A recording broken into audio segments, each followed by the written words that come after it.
Hello everybody, welcome back to my channel. If you don't know me, I'm Tori, this is Louie, and this is Frank. In today's video, I'm going to be talking about the basics of owning a budgie. I'll be talking about the cage, food, behaviours and training, their health and things to watch out for, where they should be located and how much time that they need out of their cage. Also, please don't be afraid to ask questions because questions is how you learn. If you have any questions after the video, please comment them down below or you can message me on my Instagram at Louie and Frank.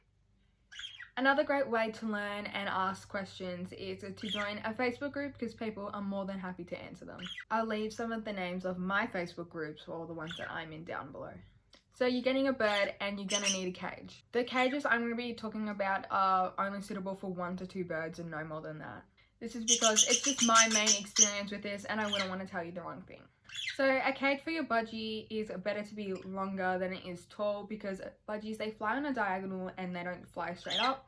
So this is Louie's cage right next to me and this is Frank's cage. I highly recommend Louie's shaped cage because it's a rectangle and it's really good. It can fit her easily inside of it and she has heaps of toys. So when I first got a cage, this was the cage I got, but then later I learned that you should get one a bit longer, so I ended up getting this one. I'll show you what it looks like.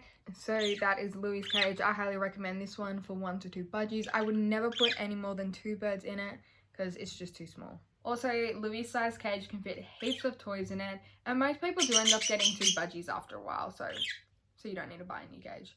As well as this, please keep in mind you should have your bird out of their cage as much as you can and let them free fly around the room. Birds are meant to fly and there's simply just not enough room in either of these cages for them to be able to fly all day in them. And these little babies, they need a lot of exercise. So these 2 cages, they are open all throughout the day, but only at night is when I close them and cover them up.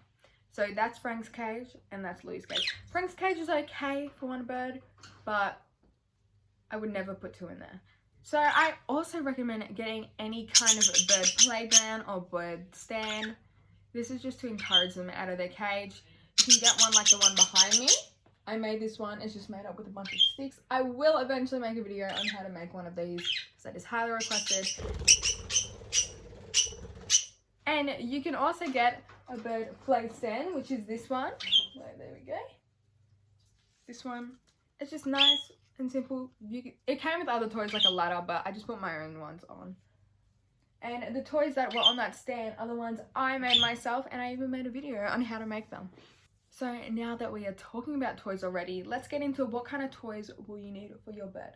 I have already made like 3 videos on toys and how to make them, what kind of toys you should need and stuff like that. So they will be linked in the bottom of the description or somewhere in the description and in the top right corner of the screen. Pretty sure it's this app. I might be wrong.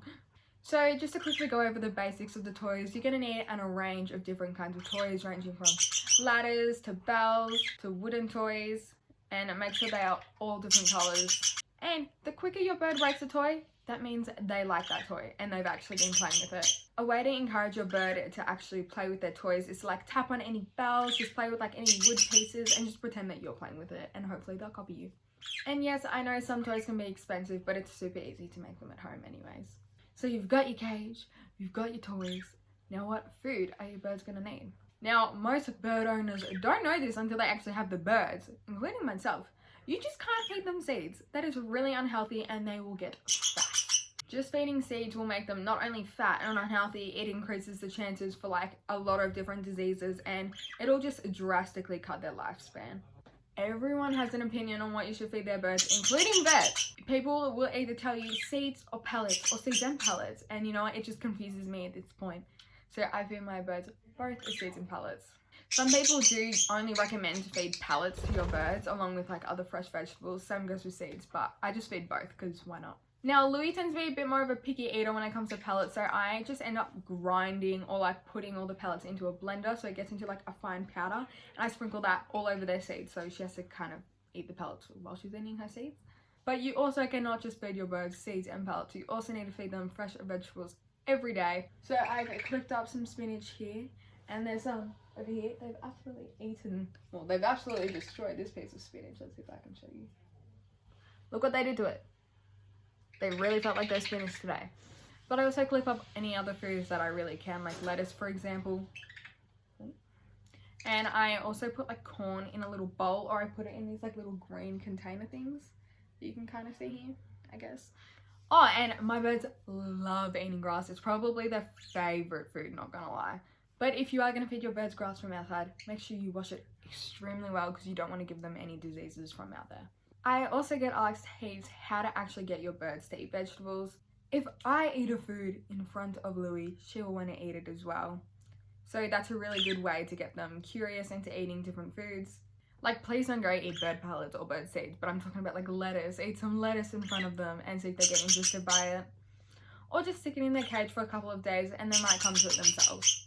I really recommend starting with green foods because they aren't really that scared of the color green, because like in the wild everything is green, if that makes sense. The best time to get them to eat vegetables is in the morning when they haven't filled themselves up on seeds or pellets already. If anyone else has some bird eating tips, please leave them down in the comments to help anyone else. Alright, now let's get on to training, taming, and like the behavior kinds of things. So when you first get your bird, you need to try and learn their body language so you don't accidentally scare them off, and it might get you bitten if you don't know it. This kind of stuff is learned over time and you learn your bird's individual body language, but there are some like bigger cues that you can pick up really easily. Like if they start lunging at you, don't put your hand any closer because they're gonna bite you. I actually have made a whole video on taming and that will also be in the description, and it just goes into a lot further of how to actually get your birds to be a bit more tame.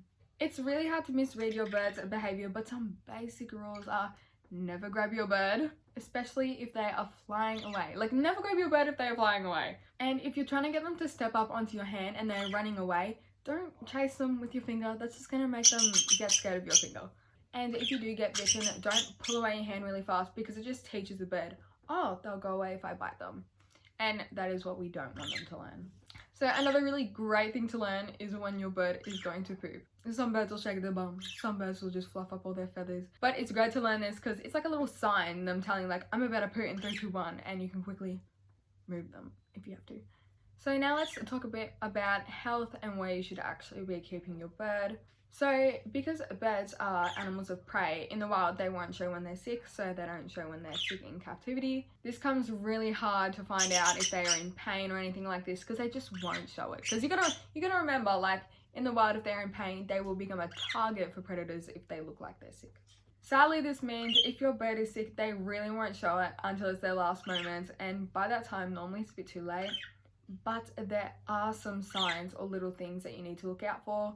These are excessive tail bobbing, if their body language has completely changed, if they've stopped eating or drinking, if they are perching one foot for a really long amount of time and will not do the other one.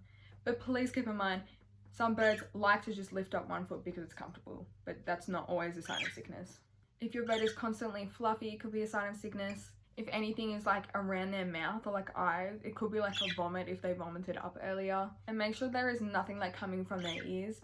Their ears are kind of like located behind their like eyes, if that makes sense. It's really hard to say, or like try to tell you. Noticing these subtle changes in your bird's behavior is super important because it can literally mean the difference between life and death. Some common hazards for birds and their health are cooking fumes, like any kind of fumes, perfumes, deodorants, scented candles if you're cooking food in the kitchen, any kind of harsh chemicals like when you're like wiping down a bench or something, or just anything with a really strong scent, because birds have really sensitive respiratory systems, and like the tiniest smell can really harm them. This is why you shouldn't keep your birds in the kitchen, because there are just too many scents, and they've got such a sensitive little respiratory system, and you wouldn't want to compromise that. If you keep your birds in your room like I do, you have to learn to not spray perfume or any kind of deodorant in here, and you also have to tell visitors the same thing. But if you do accidentally spray something in there, just open up your window and let all the air and ventilation go through. Make sure you have a fly screen, all the cages are shut, because you wouldn't want your bird to fly out. So they are my main basic tips for owning a bird. I hope I could teach you something, and if you have any questions, comment down below or message me on my Instagram at @LouieandFrank. Like the video if you enjoyed, subscribe if you want to see more videos by me, and I will see you guys next time. So bye bye, Louie. Bye.